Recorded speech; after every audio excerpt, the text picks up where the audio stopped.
And it's not only ballet and opera and theater. It also happens to be films. It also happens to be TV. That's why Francesca's not writing right now. Okay? Okay. Not for nothing. Who pissed in your Cheerios today, Delon? Ooh, wait. No. Listen.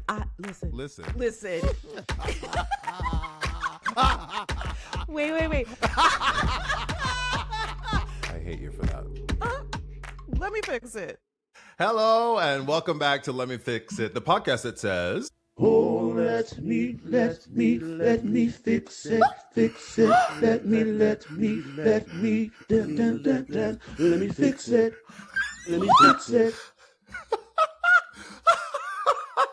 Wow. So wait.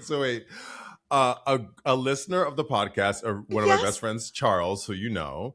Yes, wait, that's Charles? Yes, Charles. So Charles can sing? Joe, listen, if you knew, he is obsessed with Patti LaBelle, friend. If you could hear Charles sing, he will sing you down the house.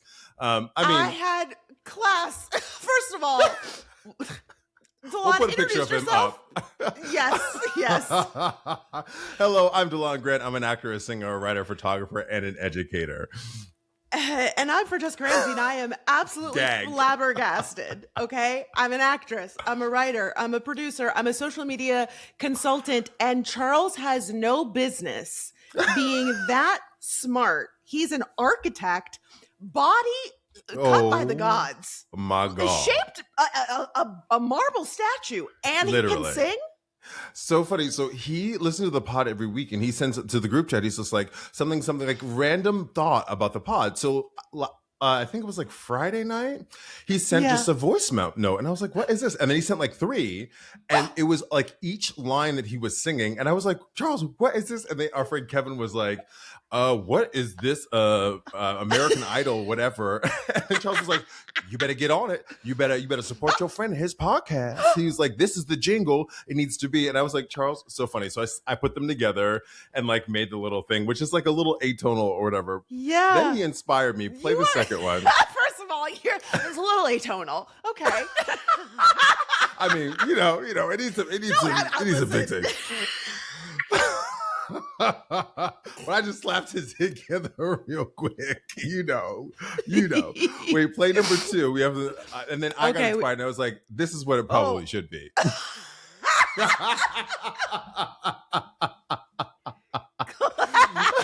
That is so fucking shady. Okay, well, here's the second one. Welcome back to Let Me Fix It, the podcast that says, oh, let me fix it, let me on a Sally, on a I just put like sounds together. Wow. See, I was like, that sounds a little more. Class, don't be intimidated by these above and beyond taglines. Please don't, okay? Because we do. Oh God, no. This is why I'm setting it up this way. Yes. Please, you don't have to do all of that. Trust. You can just send us a voice note to letmefixitpod@gmail.com, and we might include yours on the show. And if you don't want to share your voice, just send it to us via text, and Delon and I will interpret it for the class and share it on the pod. We love hearing from you. Absolutely, please. Welcome. If you're new to the pod, welcome. We appreciate you being here. Fran, what do we take in? Headlines. Have you heard about your friend? Anytime I say your friend, it means class. It's not a friend. It's the opposite of. It's more of a nemesis, in fact. It's the opposite. Sorry, I'm so used to saying it. But Timothée Chalamet has really found himself in hot water this week. Did you see this? I have heard, and the reason I did not put this as my headline because I was like, I know Fran's about to talk about it. Tell the class, if you haven't heard, Fran's about to tell you because he should be in hot water. So Timothée Chalamet is currently on his never-ending press run for Marty Supreme, for real, and the timing could not be worse for him because the day that Oscar voting was closing is when this comment went viral. So I really feel like everybody has been sick of him. But essentially, he was sitting down for an interview at the University of Texas with his former co-star of the film Interstellar, Matthew McConaughey, and they were talking about how movie studios have been pushing all of these action films because that's what people want to see, and it's been hard to get people into the theaters. And so Timothy responded by saying, I don't want to be working in ballet or opera or things where it's like, hey, keep this thing alive, even though like no one cares about this anymore. All respect to the ballet and opera people out there. I just lost 14 cents in viewership. I just took shots at them for no reason. And the comment is very out of pocket, but Delon, Matthew McConaughey's face, because you can see he's trying to tell him, like, sir, he's like, he's trying to tell him not to say this. But you know, what's really fucked up about this class, if you don't know, Timothée Chalamet's mom was a ballet dancer at the American Ballet Theater, as is his sister. I think she also studied at ABT.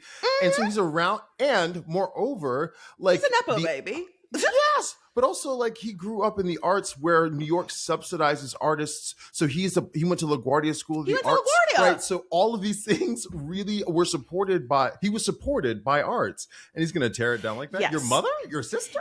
Yes. Well, and it's been so interesting seeing the response, because there were a lot of people who tried to be very charitable and say, well, you guys aren't going to the opera and the ballet. He was just saying, like, people aren't supporting the arts. No, that's not what he was saying. No. That's revisionist. He didn't.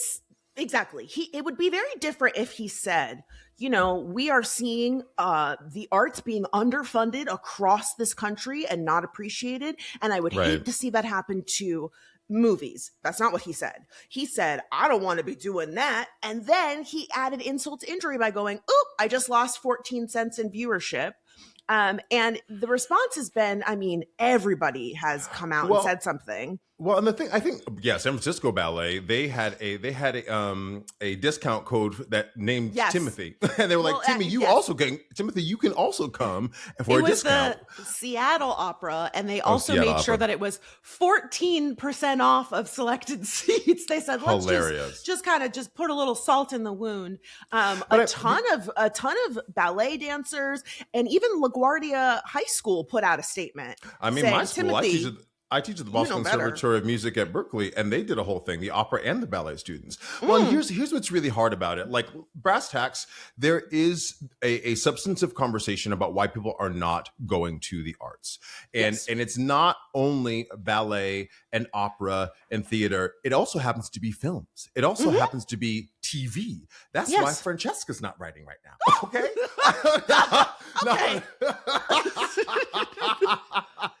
Not for nothing. Who pissed in your Cheerios today, Delon?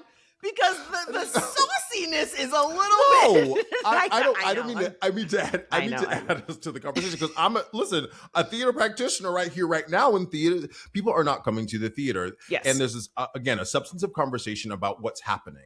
And I do think it has to do with the powers that be not funding the arts, or the powers that be in the film and TV industry in particular, selling off large IP to one family, one company, so that they can not only have control of all of it, but they can slowly cut out labor from the rest of us. And I think that has to do, and we're not having that conversation, to your point about what Timothy should have brought up. You know, if it was an actual, less about him and more about the collective. Well, and we've talked about this a lot on the pod when we're talking about Broadway, right? Like, it's not accessible. And look, there are people that are still going to operas and ballets, but let's be real, it's very expensive.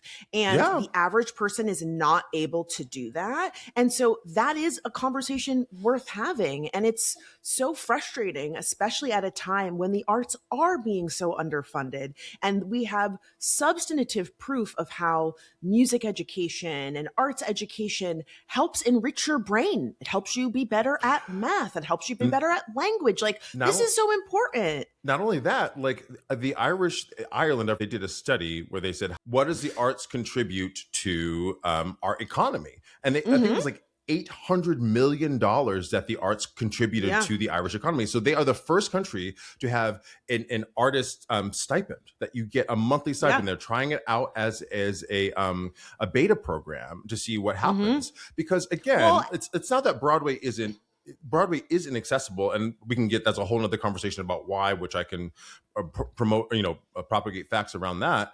But it's also like $800 million in Ireland, but in New York, Broadway is like Hell's Kitchen. Broadway is Times Square. Like it brings a lot of money into that city. So it's significant to all of our lives beyond the personal that you just described, you know? Yeah.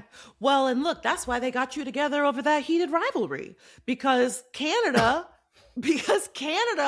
has a public funded arts program that pays for public access television to have these different shows. And so it's just completely tone deaf on his part. And it's, again, this Marty Supreme Oscar campaign has just been never ending. And he's been so obnoxious. And I don't know if this is going to be the nail in the coffin for him. I saw the film. I was not impressed by his performance, but ironically, the character of Marty Supreme is very arrogant, and that is how Timothée Chalamet has come off during this press run. And like, this is not what we want to see from our celebrities, you know? Like, have a little humility. I love what Colin Jost said on SNL. He was like, you know, Timothée Chalamet is getting a lot of heat for saying that opera and ballet are insignificant while he's promoting a film about ping pong. About ping pong. I was like, yes, get him, collect his ass. That's hilarious. Yes, whack him again. Okay, what's your headline, Delon? So, friend, have you seen these new Chinese, very lifelike robots that are on display in these? I mean, I know we keep talking about AI, but we have to keep talking about AI. This is insane to see the way these robots move. I'm just going to play this video. Are these the ones that were breakdancing? Oh no! That was another Chinese exhibition. This is called XPeng. It's the iron robot, and the reason that this is so significant is because of the way it's walking. They had to like cut it open actually to prove that it wasn't a human. Like you can tell it has a little bit of a hitch, but she's giving you hip. She's giving you all back. You know, let me play you this. Okay. No, I hate this. You see them hips? Please. You see them hips? I don't. You see that booty? I don't. Well, and the booty's looks like he's got rocks in the butt. You know, it's like, it's lumpy. Oh my God, I don't like this. I just like, it's scary. Like, what is the obsession with trying to make these robots so humanoid? Like it just, I don't understand what's the obsession with making robots. Like we're jumping into the sci-fi world that we've seen in films. And I don't know it's giving slavery. Serves us. Y'all want slaves. Y'all want slaves, and you cannot convince me fucking otherwise. I hear you. You know, again, if we're going to talk about technology and like advancements that make our lives easier and more accessible, I'm on board. Like I'm okay with that. But I just feel like so many of these robots are just about replacing someone else's job in a way where it's like you can exploit the robot. The robot can work 24/7. The robot will do whatever I tell it to do. I don't know if you heard about fast food companies, but they're hoping by 2050 to completely replace all of their kitchen staff with technology. They're starting this year, 2026. So, I mean, not that anybody wants to work for $7. They would rather do that than pay people. Yeah, exactly. Right. A livable wage. Yep. So listen, we continue to talk about AI on this podcast class, and we kind of have to just because it's everywhere. Some of y'all need to stop using ChatGPT as therapy. Okay.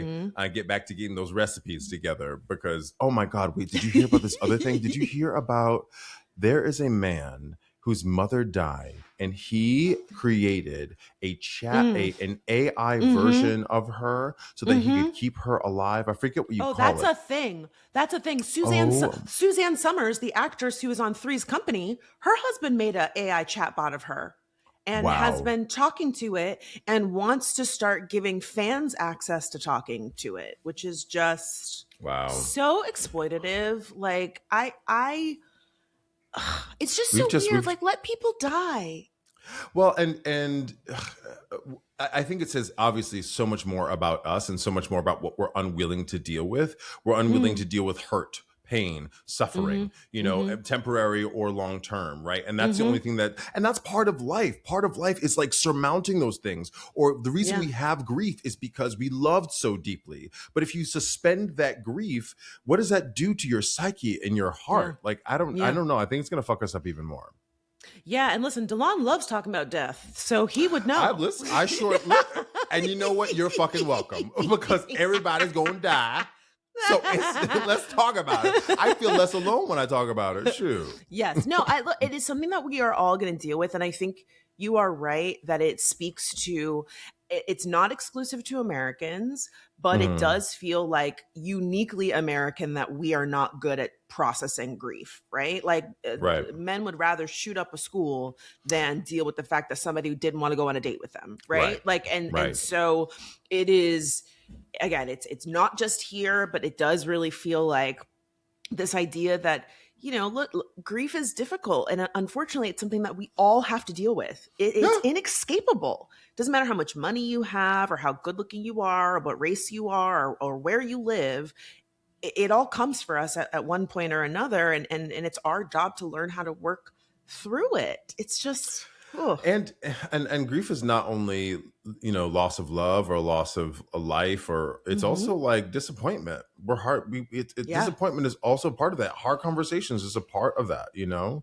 Yeah. I mean, look, I honestly, I feel like I've been grieving since this freaking war started. I've been feeling so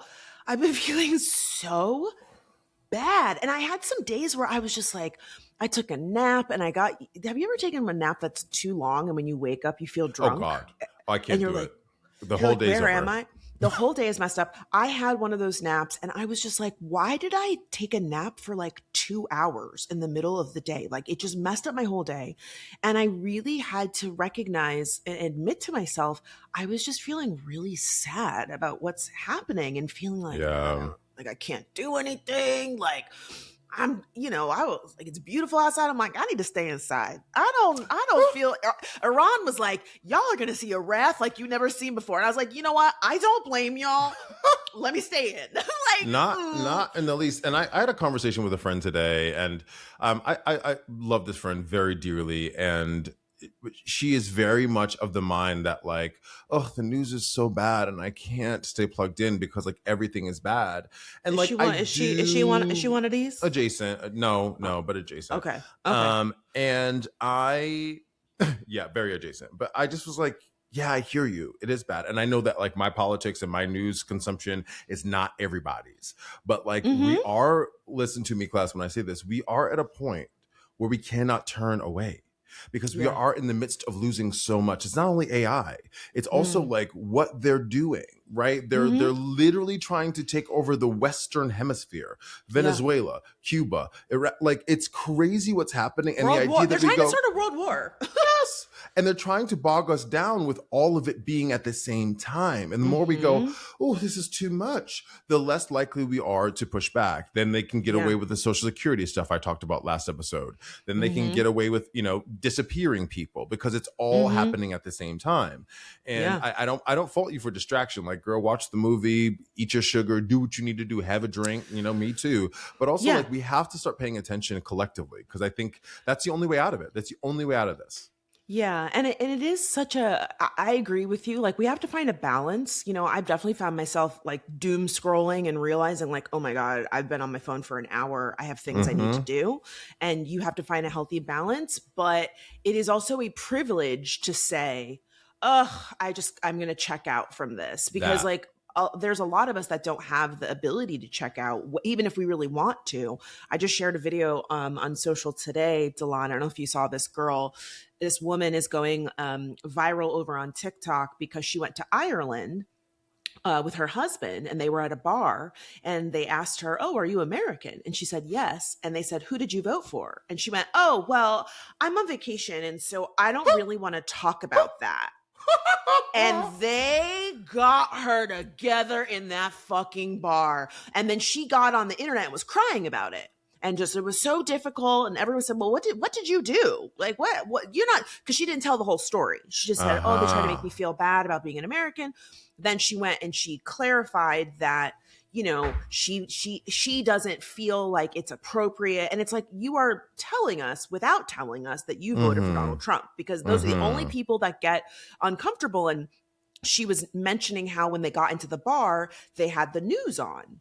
And, there's a lot of crazy stuff happening in the world and they have every right to talk about it, but we're on vacation. And it's like, yeah, but like you can't be on vacation from the havoc that this country is wrecking on the rest of the world. Well, that's part of American exceptionalism. That's, you think, because we do all this shit across the world, we've done this shit for the last, since the dawning of the country, but like in particular geopolitics for the last like 60 or 70 years, we've like done these regime change wars and all this shit. We think because we're safe here, we don't have to deal with it on our soil, that you think you're going to go to Europe and you're not going to have to deal with it. No, that is the repercussions of your vote. That's, Francesca, if we go somewhere, I still have to deal with the repercussions of your vote. And I'm full throated. I'm going to be like, I did not vote for that man. Wasn't me. We're not with the shits. That's it wasn't me. It was not me. It was not me. It wasn't me. But but to your point about the whole like American exceptionalism, it is truly mind-boggling to me that someone that would be so America first, get the immigrants out of our country, would be so bold to go somewhere else, to go to Ireland of all places, where they certainly do not fucking play when it comes to fascism. Okay. And you think, I don't want to talk about politics. Delon, they are dragging her from here to Timbuktu. The Irish are stitching her video and they are like, what you not about to do is act like there are no consequences. And you're so uncomfortable. Man, they're shooting people in the face. They are putting children in cages. 50 girls just lost their lives from a fucking bomb in Iran. Like, what are you talking about? We have funded a genocide for forever, okay? And now we're seeing it on fucking 4K. And women are dying because they're not able to get access to life-saving abortion, and you're uncomfortable in a bar? It's so hard to be you. Because people called you out, but because people are holding you accountable for your vote? Like, that's real fucked up. That's like a dissociation. That's really crazy. You think there are no repercussions for your actions. Nuts. And the privilege is glaring because your discomfort lasts for 2 seconds. That part. You were in that bar and look, she said it without saying it, but like there's also a world in which you could have lied and you also didn't have to tell us about this. You have made 2 videos crying because you wanted to have your little fifis taken care of, and now you're confused why everyone's like, bitch, get the fuck out of here. No one is feeling sorry for you at all. Well, they have taken away the driver's licenses of trans people in Kansas and are making it so that they're not able to fucking vote, and you want us to feel bad for you because you felt uncomfortable in a bar? Right. I'll never forget. I told you this story. One of my coworkers from a former show was talking about this article in the Atlantic where a father was saying, the conversation about race. This is like around the DEI conversation about race in my kid's elementary school. I just don't want my kid to feel uncomfortable. And he was like, I read this article in the Atlantic and like, I really agree with them. And I was like, okay, send me the article. I read the article and I was like, okay, I came back the next day. I was like, okay, so I read the article. So the thesis is you and this man don't want your white children to be uncomfortable about race. And he was like, well, yeah. And I was like, okay, I'm gonna say it again. You and this other white man, don't want your white children to be uncomfortable about race in their school. I had to say it 4 times before he got it. Every fucking day. But we are uncomfortable. We are made to feel uncomfortable all the time. And I mean, the example was the privilege, the idea that it doesn't sink in, that I can say that once and you have no concept of what I mean or what I'm saying. And it's nuts. It's nuts. The privilege is ridiculous. Well, I mean, the way that I've heard it kind of refuted is like Black and brown children, we're not afforded the ability to just not think about racism and not think about race. Like we are adultified from birth. I mean, the fact that Serena Williams almost died in childbirth, the most high profile, decorated Black professional athlete of all time, says to her doctor, hey, I could die. And they're like, be quiet. You know what you're talking about. Tamir Rice, a child playing with a toy gun, and the person calls 911 and says, it's a child, and I believe he's playing with a toy gun. And they go, oh no, that's a man. and they kill him. Like it just this idea of like, well, my child can't know how evil the world is. It's like, but we have to deal with that. I had a so I'm trying to be selective. I had someone come up to me talking about their discomfort around ice in particular. And what they said was, I think it's part of it is my white guilt. I'm having this, and it was like ice being propagated in a theatrical setting and a make-believe setting, so it's not real. You are just embodying this idea, right? And I listened and I said, yeah, I understand, but I think part of this experience is you working through that guilt. I was like, I think this is the lesson. And because it's a theatrical experience, I hope that other people in the theater also have that experience. And I know it sucks and I know it hurts, but like, that's what it is. I mean, that's your part. You're not living it. Yeah. You're experiencing feelings around it. And dare I say, feel them. That's it. Yeah. Yeah, no, that discomfort is very real. And I had another viral TikTok about this former MAGA girl crying about how hard it has been for her after voting for Trump 3 times to have people, being nasty to her, and she's doing the work and the work, quote unquote. Right. And I think you synthesized it so perfectly, but the discomfort is part of the experience. Yes. Like, ultimately, whether, we all have some level of privilege. I'm an able-bodied person. I'm a cis person, right? Like, there are certain experiences I'm never going to have. And so in those moments where I'm feeling discomfort because I'm being exposed to someone else's lived reality, you need to sit in it. The discomfort is part of the learning experience rather than running away, because you can actually be of assistance to someone and support a world that is more equitable for them if you don't actually understand what they're dealing with. And your privilege is the ability to say, I'm on vacation. I don't want to do this. Right. Can I have a different part? I don't see color. No, absolutely. We're all the same. Like, no, mama, the discomfort is part of the work. And to me, it's very important to acknowledge that it's work that all of us have to do. Yes, we got a few comments. We've gotten comments from people before about certain language or certain things that we've mentioned, and like, hey, push back on this. And it's so important and it's so real. We talked about one time we misgendered someone. Like, this is part of the experience of being a human of the world. Sometimes you're going to get things wrong. That is okay. It is a difference between making a conscientious choice and saying, oh, I messed up. Let me course correct, and then doing the work to do that. Well, and I will also say, when you get a correction or someone claps back or someone even kindly, empathetically says, I didn't enjoy that, or this is the correct way to say that, there's an inherent defensive-ness that happens physiologically inside of it. It happens to me all the time.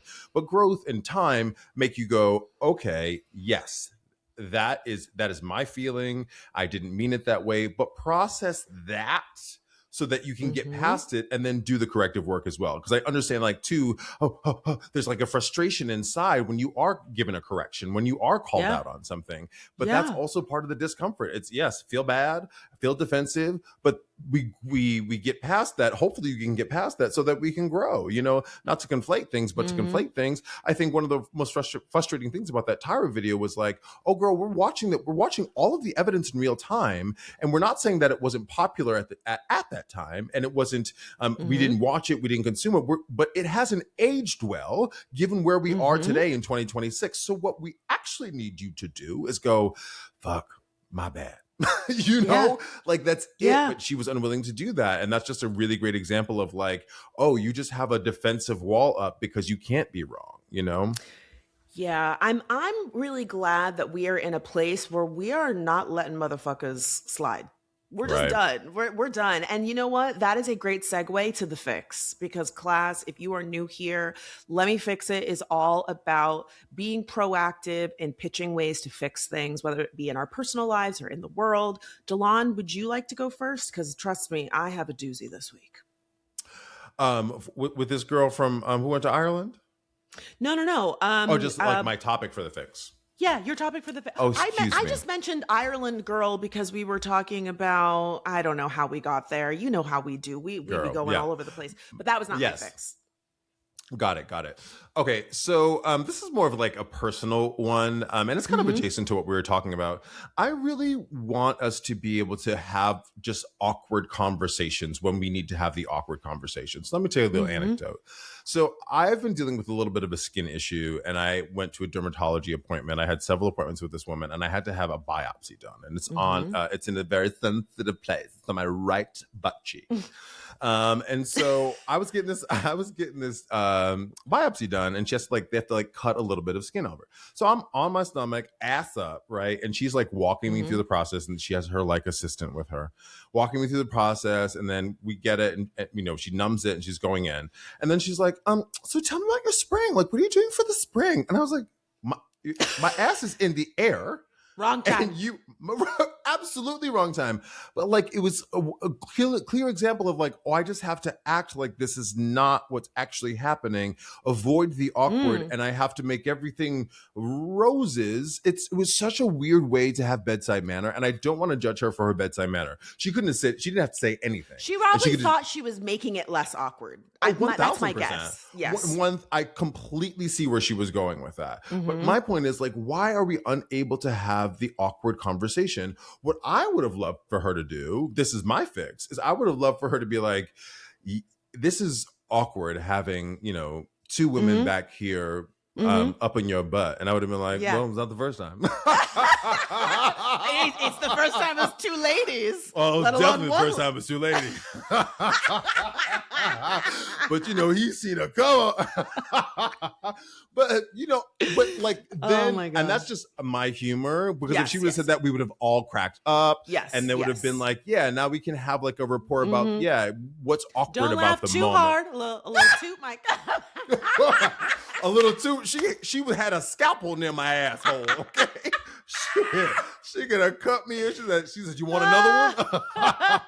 Listen, similarly, Delon, I was definitely at the gynecologist one time, and my gynecologist was doing the business and asking me about my divorce. I was like, ma'am, now is not the time. Not the time at all. My God. And I didn't know what to, I just kind of like suffered through it, but yeah, there has to be, I hear you on, in hindsight, no pun intended, thinking, I wish that we could have handled that differently, but like, that's also not your job as the patient. Like, it's not your job to be like, hey, can you not ask me these weird questions? We didn't have to talk at all, but my point is like, I get more awkward when we're not talking about the awkward. I would rather us go, listen, I'm a teacher and your son's failing my class, and let's talk about your feelings around that. That really sucks. But basically, your son's an idiot. But like, and like, he really needs to work harder. But like, we're not dealing with the actual dancing around feelings. We're dancing around it. We're like, so I think he needs some strategies that are this and that or that.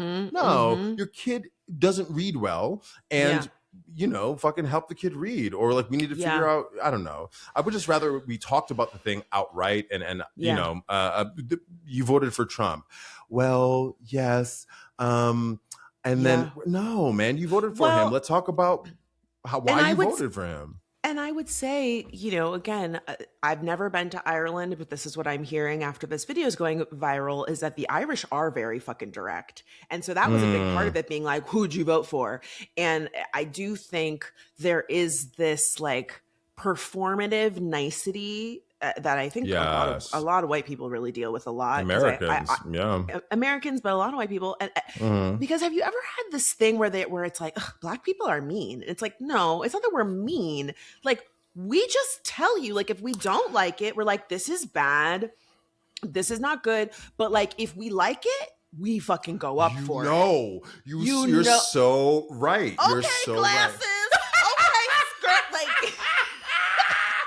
Oh wait, I'm directing this show right now, and they will be mid-scene. I'm like, go ahead, screaming at them. Yes, exactly. Like we let you know. And so my feeling is, and again, this is it's not just exclusive to white people, but I often feel like there's this performative need to not really say how you feel.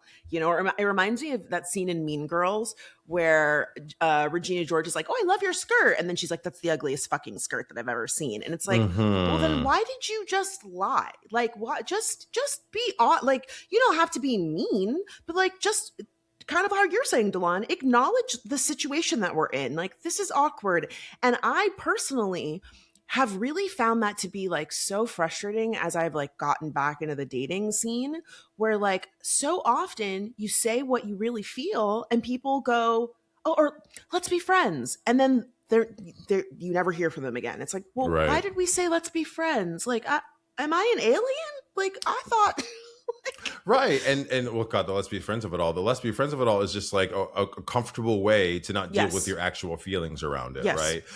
Listen, and it is uncomfortable. I would rather you say, I don't think I can do that right now. Or I'm not interested in being your friend. I wanted to have sex with you on a regular basis. Like, I would rather you say that, you know. I told you a man clocked me over that because he said, I said, you know, I think this is not a good fit. And I was like, you know, this was great getting to know you. I think this was like last year or something. And he said, oh, well, you're not going to say, let's be friends. And I said, no, I don't think that we're suited to be friends. He was very upset. I was like, you would rather I lie to you than be honest and just say, I don't think we're suited romantically or platonically. And that's okay. Right. Well, because we say this all the time. I have friends I don't see now. I don't have time. I don't have time to have an extra friend that I don't really see a compatibility with, that doesn't fill up my cup in some way. Right. Yeah. So anyway, awkward conversations is I just wish we would have them, and I hope we can all find other ways. And again, I completely concede they're difficult to have. You know, they're vulnerable. They make everyone feel vulnerable, but then I wouldn't walk away thinking about this appointment specifically for an hour in my day. I'm like, why was that so? Let me just, and also my ass was in weird. Girl, my ass was up. I was like, oh, okay. Well, It's so awkward. So awkward. Anyway, what's yours? All right. Well, my fix is kind of related. I teased a little bit of this let's be friends thing. Delon, this is the second time this year, mind you, we are 3 months into 2026, that this has happened to me. I woke up to a text at 7:36 this morning from a number that is not saved in my phone. And the text said, hope you're doing well. And I'm looking at this text like, who is this? I scroll back. Delon, this is a man I went on 2 dates with in 2020. The last time we spoke was January 2020. And I responded, I said, after leaving me on red for 6 years, sir? Absolutely fucking not. And then he sends me like a laughing emoji and he says, oh my God, that's hilarious. He said, well, okay, that's hilarious. And I said, hilarious as in embarrassing? As in, you should be embarrassed? And then I blocked him. Now, class, this is the second time that this has happened to me this year. I sent you the last one, Delon. A man who was a friend at one time, went on 2 dates with him, and he's in film, and I worked in a short. And he saw some clips of the short, and he texted me and said, hey, saw you in the short. Looks really good. I said, sir, you have not spoken to me in 2 years. The answer is no, absolutely not. And it turns out the culprit I'm hearing from the streets is that Mercury is in micro braids. Mercury is in retrograde. Retrograde. Yes, micro braids. Exactly. That's what I said the first time. Mercury is in retrograde. Class, if you're unfamiliar, I've now lived in Los Angeles for 6 years, so I am a slight woo. This bitch. I'm a little woo. If you knew how much she made fun of our friend Shamika for being woo, now she's woo. woo.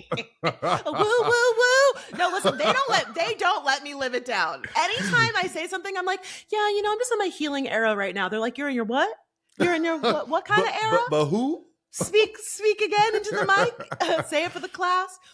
So if you're an unfamiliar, Mercury in retrograde occurs 3 to 4 times a year, and it lasts approximately 3 weeks at a time. And it is traditionally linked to periods of confusion, delay, disruption in communication, travel, and decision making. And astrologers are often telling you, do not sign contracts, start new projects, make major purchases. This is instead a time to reflect. But also, this is the time when a lot of fuck boys, fuck girls, and fuck theys spin the block, okay? So this one started February 26th and is lasting until March 20th. And Ooh. so my fix for myself is I need to put Mercury in retrograde on the calendar. I need to know. Because if I had known that that's what that was, I don't think I would have been so annoyed by it. Like, I mean, I still would have been annoyed, but I would have gone like, that checks out. The Mercury, she just got her braids installed. So wait, and let me they're coming around. Let me play devil's advocate. So with this person that just emailed you at 7:30 in the morning, was it that the being left on red was like, hey, let's get together again, let's hang out, and they just didn't respond? Or was just like the conversation fizzled out, or what? No. The last text, because I scrolled back, because when I got the text, I was like, who is this person? And I had to scroll back. I met him at the end of 2019. And so I had to scroll all the way back to figure out who he was. Our last text, top of January, was I said, Happy New Year. Hope you're doing well. And he texted me back and said, I just tried calling you. And I said, oh. He said it didn't go through. And I said, oh, I can call you back. He's like, well, I'm about to get on the train. And I said, okay, no problem. And then never heard from him again. I see. So, and at that point, when I sent him that like Happy New Year message, it had been a few weeks since we had talked. So I was kind of like, the Happy New Year was like, hey, it was like Happy New Year, stranger. Like, hope things are going, whatever, just temperature check, you know? Yeah. And so I took the hint, this was 2020. I don't even live in New York anymore. I was like, it's fine. I moved on. I'm genuinely not thinking about this man. And for him to send me a message, hope you're doing well. I was like, now, did I come across his Instagram? Did he, do you know what I mean? Like what happened that made him go, did he break up with his girl? And now he's scrolling through his phone and he's like, who is in here? What happened to that divorcee? That thirsty divorcee that I met? I mean, because I also asked because I can't help but think about myself. I help like because you'll be spinning the block. I didn't mean like that. I met people who be popping back in my fucking iMessages. Now, okay. Listen, do I spin the block like that? I really don't listen. Mercury is in retrograde. The world just comes to me. I really don't. I really spin the block like that. You sound like that Trump supporter. Oh, well, I really don't. A lot of words. I really don't spin the block like that. I don't think.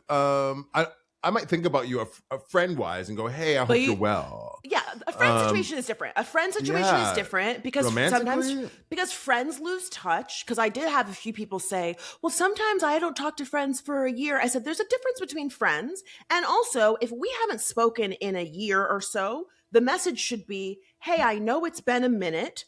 Sorry you haven't heard from me. Been going, hope you're like, you should at least lead with the fact of like, hey, I fucked up.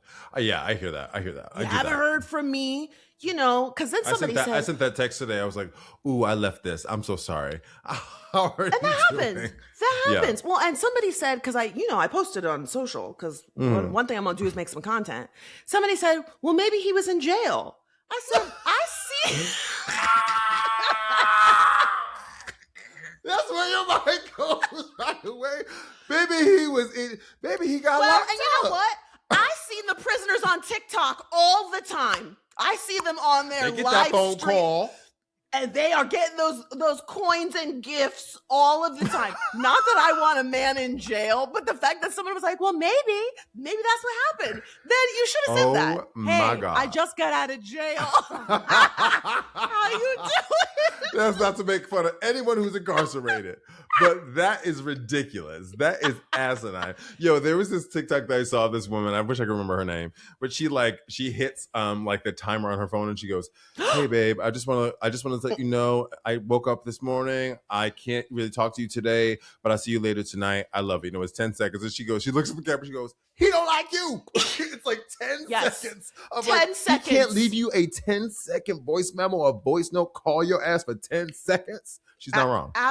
Absolutely. Absolutely. Because again, like, look, life happens. And I'm not taking it personally in the sense that, like, this was not the love of my life. We went on 2 dates. It was fine. But, like, it is so disrespectful to ghost someone. If you're, and my whole thing is, if you're going to ghost, stay a fucking ghost. Stay a ghost. To pop back up like that and not at the very least acknowledge, hey, I know I fucked up. I want another chance or whatever it is, or I ran into somebody or I saw something or whatever. Like, you got to acknowledge the fuck up in my book. I'm not going to let that slide. Yes. Absolutely not. Well, that, and I think men are allowed to get away with it. Men have gotten away with it because I don't think it's a behavior that would persist if it wasn't something that was like acceptable. Yeah. There's that meme of Future, the rapper, where like anytime a world event happens, it's like, hey, he's like shows back up and he's like, hey, I saw we dropped bombs on Iran and I just remember that you dropped a bomb on my heart and that's why I'm texting you. And you're like, okay, get out of my fucking face. God, and then I wonder why I'm single, because I can't deal with people. I can't deal with people's bullshit like that. No. Absolutely not. I'ma just order in when I get hungry. All right. Well, now it's time for comments from the class. We love hearing from you. Is it okay if I go first, Delon? Yes, I forgot to grab one, so it's all you. Oh, no problem. I have 2. So this one comes from In Dran Empty. I hope I'm saying that correctly. And their comment says, hey guys, first of all, thank you for another great episode. Also, as a former Apple Podcast listener, I just want to thank you for dragging me over here to witness these episodes on video, because I swear your facial expressions are always on point and hilarious. That makes me so happy. Thank you. Delon, I told you that I put our Heated Rivalry episode on the RSS feed, which is the audio only feed class. And I put, was it Tyra Banks? No, I forget what other one I put. Maybe Kanye West. I forget who it was. But I'm trying to do one a month, and it's working. And I put a little thing on there that said like, hey, come see us over on YouTube. So I'm trying to slowly pull people over.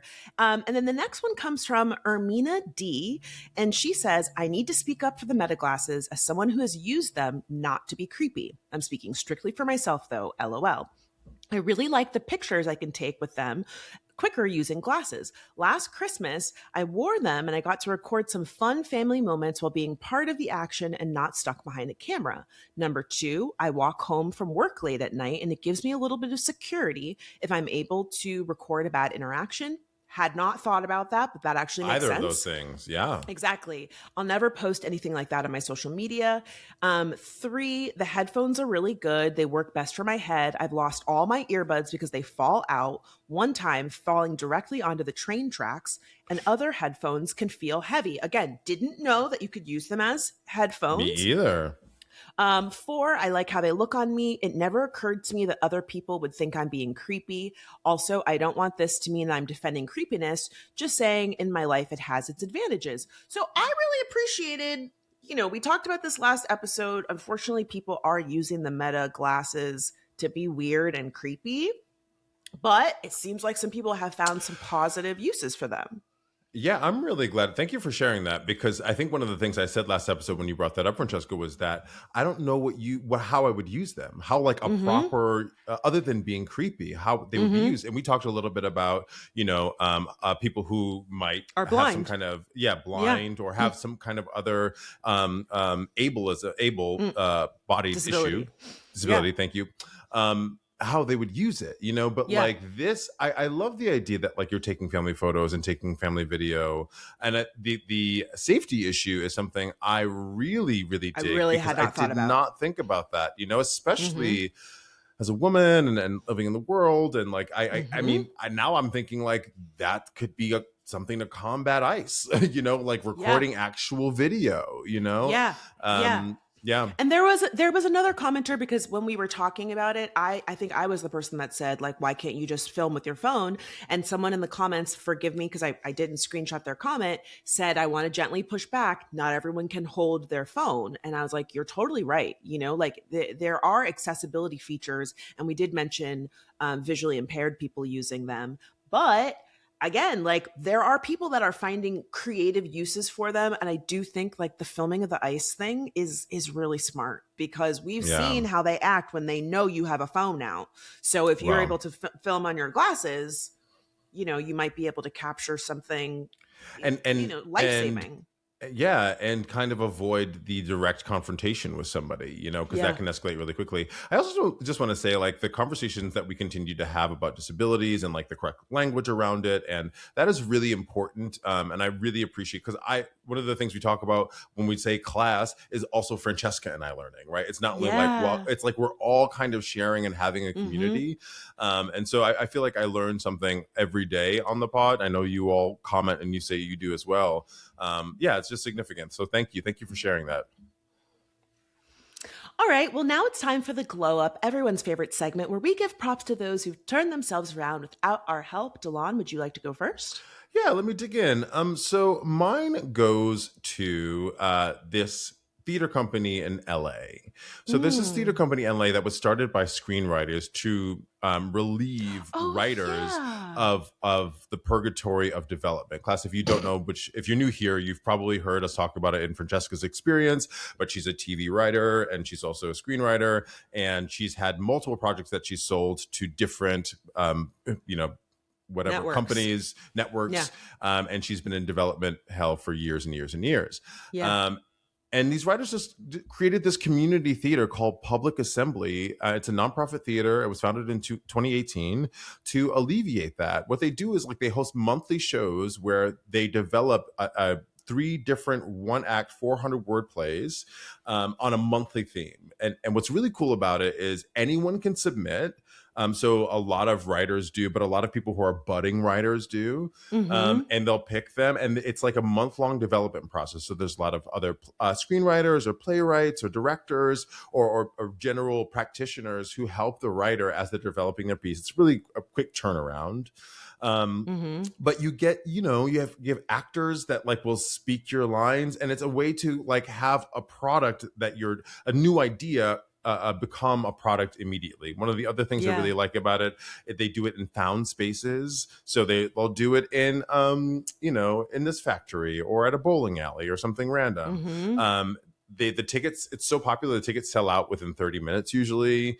Yeah. There's usually an open bar. The actors split the ticket sales so they're also getting paid. Like I said, there's a new theme every month. Anyone can submit. I just really love this idea because I think, I'm a theater person. I'm a theater practitioner. I think it's really important. But I think sometimes we forget that film and TV would not be what they are without theater. Like without Yeah. that theatrical storytelling, film and TV don't exist. Yeah. And so I really dig that this is, it's been around for a minute, but it just dropped on my radar. And I'm like, oh God, I would love to be a part of that or to create something like that Yeah. on the East Coast, because, and also like there's not a lot of theater in LA from what I understand, Yeah. No, so there's not. yeah. So this is a really cool glow up, especially because what's happening with the industry as we keep talking, about Yeah. that like this is an opportunity for people to continue to practice the art. And I know it's not making money and a lot of money. And I know it's Yeah. like, well, it's theater and it's community based, but like that's where grassroots is where things start. You know what I mean? Yeah. Yeah. And so it's on people's radar. And That is so cool. I've heard of stuff like that. I have a friend that started a one act festival similarly, and I was able to participate in it last year, and it was so challenging, but it was so fun.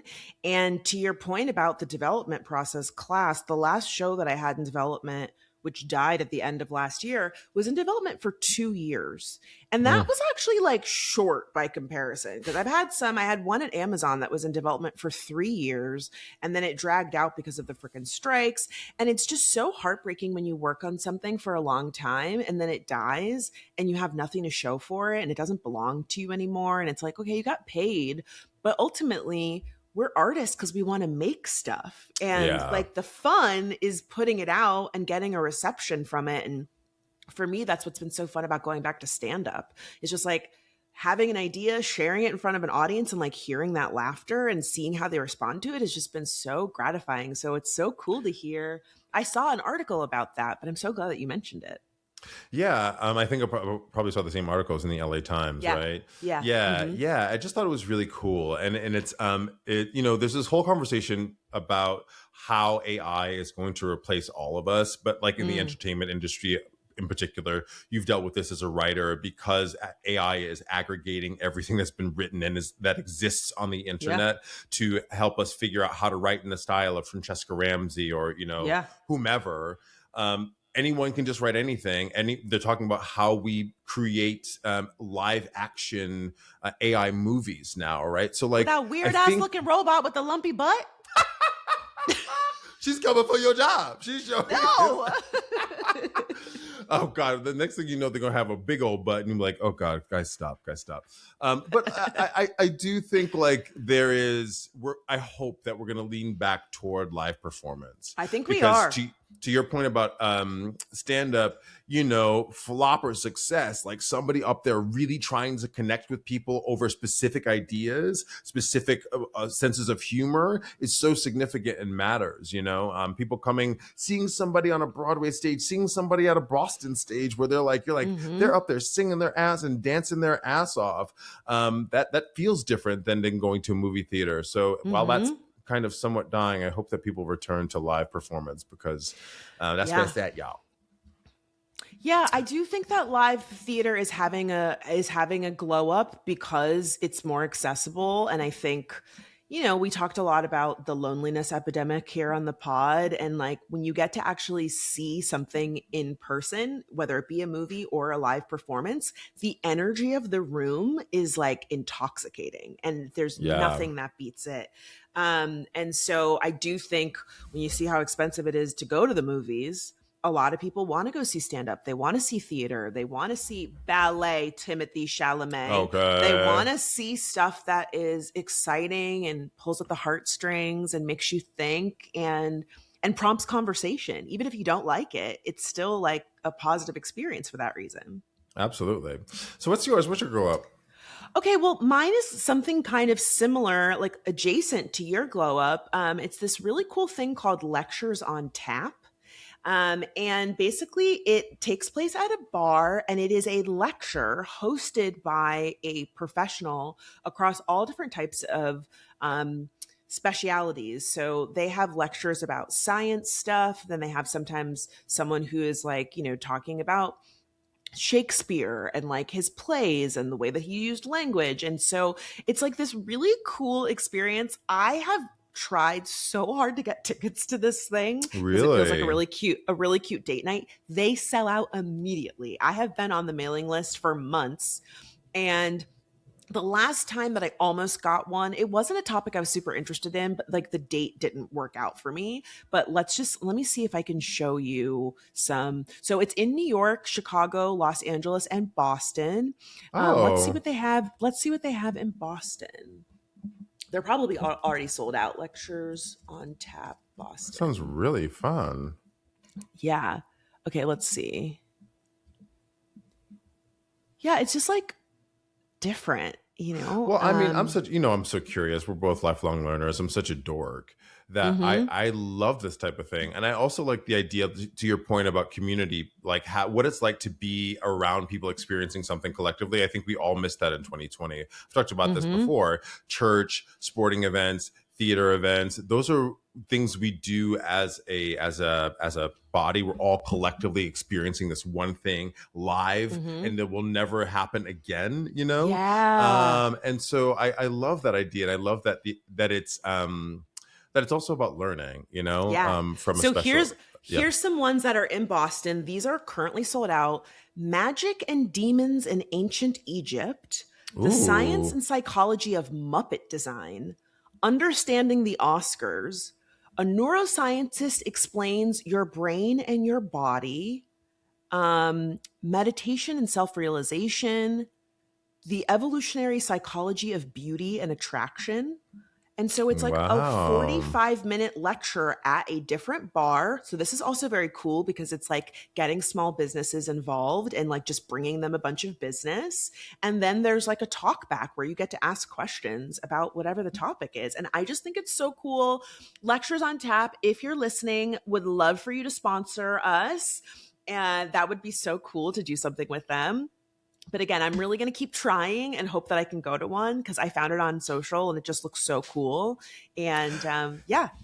I'm going to sign up for their mailing list as well. I mean, the other thing about, you know, in theater, sometimes you'll see a performance and then there'll be a talk back. And then when the talk back's over, it's like, okay, go home. You have to leave the space. But you can have the lecture, have the talk back, but also stay at the bar and commune and meet other people and have a topic, a theme upon which to connect. You know, it's really, really smart idea. I love it. And maybe you get too drunk and you start a fight. You know, that's... Or they ask who you voted for and you go, yeah, maybe they have to ask you to leave because you just get so wasted and turned up about the subject. Or maybe you get drunk and find a husband. Wait a minute, you know. Okay. You know, Delon, maybe that's your homework assignment. Well, with all this time I have. But yeah, why not? Why not? All right, class. Thank you so much. You go for it, Delon. You wrap us out. Class, with that, like Francesca was saying, we can't thank you enough for being here. Let us know what bar you've got kicked out of recently. I mean, but I also want to know, do you go to bars on a regular basis? We talk about the third spaces going away. Do you go to bars on a regular basis? Let us know. Would you go to a bar by yourself? Also, remember, keep emailing us. Let us know what topics you want us to talk about. And remember those taglines. We will read it for you. If you want to shoot us a tagline, please email us at lemmefixitpod@gmail.com, or you can DM us at fixitpod on Instagram. Or, friend, do you also get TikTok DMs as well? Yeah, occasionally. I really have not been posting on TikTok since the Oracle move. I'm still over there, like watching stuff, but I haven't really been posting. But class, we still love hearing from you. Maybe let us know a topic, a movie, a celebrity, a book that you would like us to fix, or a story you would like us to cover. And to piggyback on Delon's question, not everybody drinks. So what are some other adult activities that you are doing? Maybe you're doing something in the sports arena, you're doing something crafty. Let us know. We're always happy to support and encourage you to get out there, meet people, and try new things. I'm Francesca. I'm Delon, and this was Lemme. Lemme.